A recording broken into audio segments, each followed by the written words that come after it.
എല്ലാ കൂട്ടുകാർക്കും വീണ്ടും ഒരു പുതിയ വീഡിയോയിലേക്ക് സ്വാഗതം. ഇന്ന് നമ്മളൊരു വെറൈറ്റി റെസിപ്പിയാണ് പരിചയപ്പെടുന്നത്. ഇത് നമുക്ക് സ്നാക്കായിട്ടും അതുപോലെ സ്വീറ്റായിട്ടും ഒക്കെ കഴിക്കാം. നല്ല അടിപൊളി ടേസ്റ്റാണ് ഇതിന്. വീഡിയോ ഇഷ്ടമാകുകയാണെങ്കിൽ ഒന്ന് ലൈക്ക് ചെയ്യണം. അതുപോലെ നിങ്ങളുടെ ഫ്രണ്ട്സിനും റിലേറ്റീവ്സിനും ഒക്കെ ഒന്ന് ഷെയർ ചെയ്ത് കൊടുക്കുകയും ചെയ്യണം. പിന്നെ ഞങ്ങളുടെ ചാനൽ സബ്സ്ക്രൈബ് ചെയ്യാത്ത കൂട്ടുകാർ ആരെങ്കിലും ഉണ്ടെങ്കിൽ ഒന്ന് സബ്സ്ക്രൈബ് ചെയ്ത് സപ്പോർട്ട് ചെയ്യുകയും ചെയ്യണേ. പിന്നെ ഞാൻ ബെല്ലൈക്കൺ ഒന്ന് എനേബിൾ ചെയ്യാനും വീഡിയോ ഒന്ന് ഹൈപ്പ് ചെയ്ത് സപ്പോർട്ട് ചെയ്യാനും മറക്കരുതേ. എങ്കിലും ഇതെങ്ങനെയാണ് തയ്യാറാക്കുന്നത് നമുക്ക് നോക്കാം.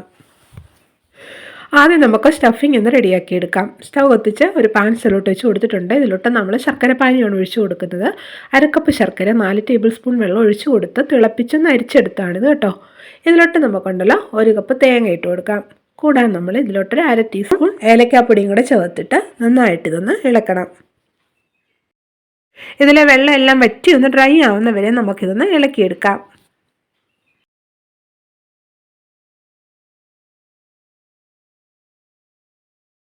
അപ്പോൾ ഇതിൽ ആ വെള്ളമയെല്ലാം ഒന്ന് മാറി നല്ലതായിട്ടൊന്ന് ഡ്രൈ ആയിട്ടുണ്ട്. ഇത്രയും മതി കേട്ടോ.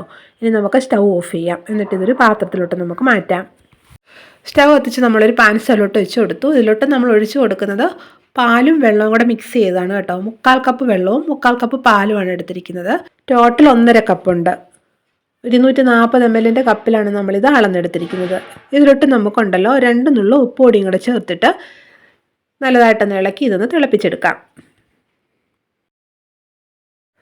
ഇപ്പോൾ ഇതായത് നല്ലതായിട്ടൊന്ന് തിളയ്ക്കാൻ തുടങ്ങിയിട്ടുണ്ട്. ഇനി നമുക്കുണ്ടല്ലോ സ്റ്റൗവിൻ്റെ ഫ്ലെയിം ഒന്ന് ലോ ആക്കി കൊടുക്കാം. എന്നിട്ട് ഇതിലോട്ട് നമ്മളിട്ട് കൊടുക്കുന്നത് റവയാണ്. ഞാനിവിടെ 3/4 കപ്പ് റവയാണ് എടുത്തിരിക്കുന്നത്. വറക്കാത്ത റവയാണ് എടുത്തിരിക്കുന്നത് കേട്ടോ. നമ്മൾ ഈ പാലും വെള്ളവും ഒക്കെ അളന്നെടുത്ത കപ്പിൽ തന്നെയാണ് ഇതും അളന്നെടുത്തിരിക്കുന്നത് കേട്ടോ. എല്ലാം ഒരേ പാത്രത്തിൽ തന്നെ അളന്നെടുക്കാൻ നോക്കണേ. റവ കുറേശ്ശെ ഇട്ട് കൊടുത്തിട്ട് നല്ലതായിട്ട് ഇളക്കി ഇതൊന്ന് വേവിച്ചെടുക്കാം.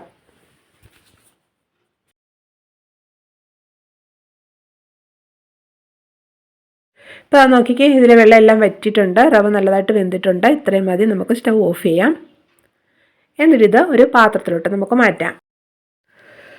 ഈ റവയൊന്ന് തണുക്കാൻ വേണ്ടി വെക്കണം. ഒത്തിരി അങ്ങ് തണുക്കണ്ട കേട്ടോ. നമുക്ക് കൈ കൊണ്ട് തൊടാൻ പറ്റുന്ന പാകത്തിന് ചൂടാകുമ്പോൾ ഇത് നമുക്കൊന്ന് കുഴച്ചെടുക്കണം. ഇപ്പോൾ ഇതിലെ ചൂടുണ്ടല്ലോ, കൈ കൊണ്ട് തൊടാൻ പറ്റുന്നൊരു പാകത്തിനായിട്ടുണ്ട്. ഇനി ഇത് നമുക്ക് നല്ലതായിട്ടൊന്ന് കുഴിച്ചെടുക്കാം. നമ്മളിപ്പോൾ ഇത് നല്ലതായിട്ടൊന്ന് കുഴിച്ചെടുത്തിട്ടുണ്ട്. ഇനി ഇതൊന്ന് കുറേശ്ശെ എടുത്തിട്ട് നമുക്കൊന്ന് ഉരുട്ടിയെടുക്കാം. പൂരിക്കൊക്കെ മാവ് എടുക്കുന്നതിനെക്കാട്ടിലും കുറച്ചുകൂടി വലിപ്പത്തിൽ വേണം എടുക്കാം കേട്ടോ. ഇത്രയും വലിപ്പത്തിൽ. ഇനി ഇതുണ്ടല്ലോ നല്ലതായിട്ട് നമുക്കൊന്ന് ഉരുട്ടിയെടുക്കാം. ഇതേ രീതിയിൽ നമ്മളിത് നല്ലതായിട്ടൊന്ന് ഉരുട്ടിയെടുത്തിട്ടുണ്ട്. ഇനി ഇതിൽ നിന്ന് ഓരോന്നും എടുത്തിട്ട് ഇതുപോലെ നമുക്കൊന്ന് പരത്താം.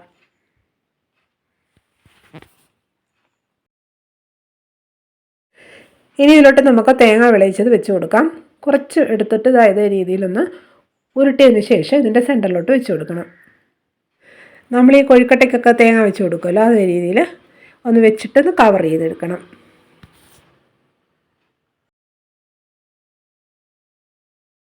നല്ലതായിട്ടൊന്ന് കവർ ചെയ്തതിന് ശേഷം ഉണ്ടല്ലോ നല്ലതായിട്ട് ഇതൊന്ന് ഉരുട്ടിയെടുക്കണം.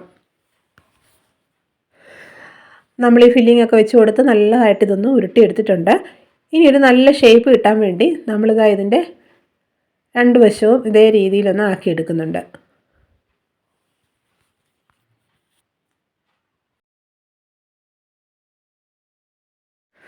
ഇതേ രീതിയിൽ നമ്മൾ ഒരു വശം ഒന്ന് ചെയ്തെടുത്തിട്ടുണ്ട്. ഇതുപോലെ അതിൻ്റെ ഓപ്പോസിറ്റ് സൈഡും കൂടെ ഒന്ന് ചെയ്തെടുക്കണം.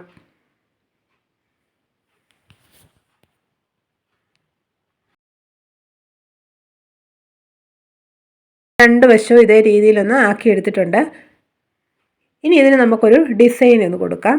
അതിനുവേണ്ടി ഞാൻ ഇതുപോലൊരു സ്പൂൺ എടുത്തിട്ടുണ്ട്. എന്നിട്ട് ഇതേ രീതിയിലൊന്ന് മാർക്ക് ചെയ്ത് കൊടുക്കുകയാണ് കേട്ടോ.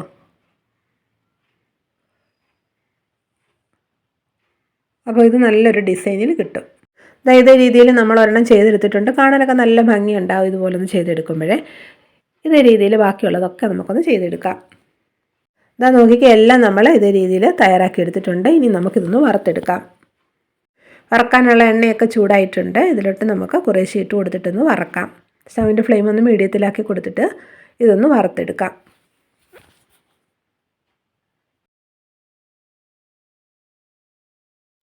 ഇനി നമുക്കിതൊന്ന് തിരിച്ചിട്ട് കൊടുക്കാം. ഇത് തിരിച്ചു മറിച്ചും എല്ലാം ഇട്ട് കൊടുത്തിട്ട് നല്ലൊരു ഗോൾഡൻ ബ്രൗൺ കളറാകുമ്പോൾ നമുക്കിത് എണ്ണയിൽ നിന്ന് മാറ്റാം. ഇപ്പോൾ ഇത് നല്ലതായിട്ട് മൂത്തിട്ടുണ്ട്, ഇത്രയും മതി. ഇത് നമുക്ക് എണ്ണയിൽ നിന്ന് കോരി മാറ്റാം. ഇതേ രീതിയിൽ ബാക്കിയുള്ളതെല്ലാം നമുക്കൊന്ന് വറുത്തെടുക്കാം. ഇതേ രീതിയിലും കഴിക്കാൻ നല്ല ടേസ്റ്റാണ് കേട്ടോ. നമുക്കിത് 4 മണി പലഹാരമായിട്ട് ഇതേ രീതിയിൽ കഴിക്കാം. ഇനി ഇത് സ്വീറ്റായിട്ട് നമുക്ക് എങ്ങനെയൊന്ന് റെഡിയാക്കി എടുക്കാമെന്ന് നോക്കാം. സ്റ്റവ് കത്തിച്ച് നമ്മളൊരു പാൻ സ്റ്റവിലോട്ട് വെച്ച് കൊടുത്തിട്ടുണ്ട്. ഇതിലോട്ട് നമുക്ക് 1/2 കപ്പ് വെള്ളം ഒഴിച്ച് കൊടുക്കാം. കൂടാതെ ഇതിലോട്ട് നമ്മളൊരു 1/2 കപ്പ് പഞ്ചസാരയും കൂടെ ചേർക്കുന്നുണ്ട്. ഇനി ഇതിലോട്ടൊരു 1/4 ടീസ്പൂൺ ഏലക്കാപ്പൊടിയും കൂടെ നമുക്ക് ചേർത്ത് കൊടുത്തിട്ട് ഇത് നല്ലതായിട്ടൊന്ന് തിളപ്പിച്ചെടുക്കാം. 3 മിനിറ്റ് നേരം ഇത് നല്ലതായിട്ടൊന്ന് തിളപ്പിച്ചെടുക്കണം. ഇതിലോട്ട് ഇനി വറുത്തത് ഇട്ട് കൊടുത്തിട്ട് 2 മിനിറ്റ് നേരം ഒന്ന് ഇളക്കിയെടുക്കണം. അതിനുശേഷം സ്റ്റവ് ഓഫ് ചെയ്യാം.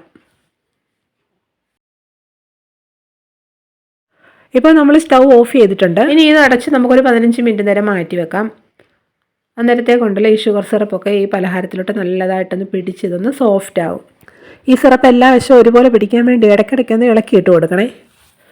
ഇപ്പോൾ ഒരു 15 മിനിറ്റ് കഴിഞ്ഞിട്ടുണ്ട്. ഇപ്പോൾ ഇതിലോട്ട് നല്ലതായിട്ട് സിറപ്പൊക്കെ ഒന്ന് പിടിച്ച് നല്ല സോഫ്റ്റ് ആയിട്ടുണ്ട് കേട്ടോ. ഇത് കഴിക്കാൻ നല്ല ടേസ്റ്റാണ്. നിങ്ങളെല്ലാവരും ഒന്ന് ട്രൈ ചെയ്ത് നോക്കണം. ഇങ്ങനെ ശർക്കരപ്പാനിയിലിട്ട് കഴിക്കാൻ ഇഷ്ടമില്ലാത്തവർക്ക് വറുത്തെടുത്തിട്ട് അതേ രീതിയിലും കഴിക്കാവുന്നതാണ് കേട്ടോ. എല്ലാവർക്കും ഇത് ഇഷ്ടമാകും, കുട്ടികൾക്കും വലിയവർക്കും എല്ലാം ഇഷ്ടമാകും. എല്ലാവരും ഉണ്ടാക്കി നോക്കിയിട്ട് നിങ്ങളുടെ അഭിപ്രായങ്ങൾ കമൻറ്റ് ചെയ്യാൻ മറക്കരുത് കേട്ടോ. ഈ വീഡിയോ ഇഷ്ടമായെങ്കിൽ ലൈക്ക് ചെയ്യാനും ഷെയർ ചെയ്യാനും അതുപോലെ ഞങ്ങളുടെ ചാനലൊന്ന് സബ്സ്ക്രൈബ് ചെയ്ത് സപ്പോർട്ട് ചെയ്യാനും മറക്കരുതേ. വീണ്ടും ഇതുപോലെ പുതിയ വീഡിയോ ആയിട്ട് വരുന്നതായിരിക്കും. Bye bye.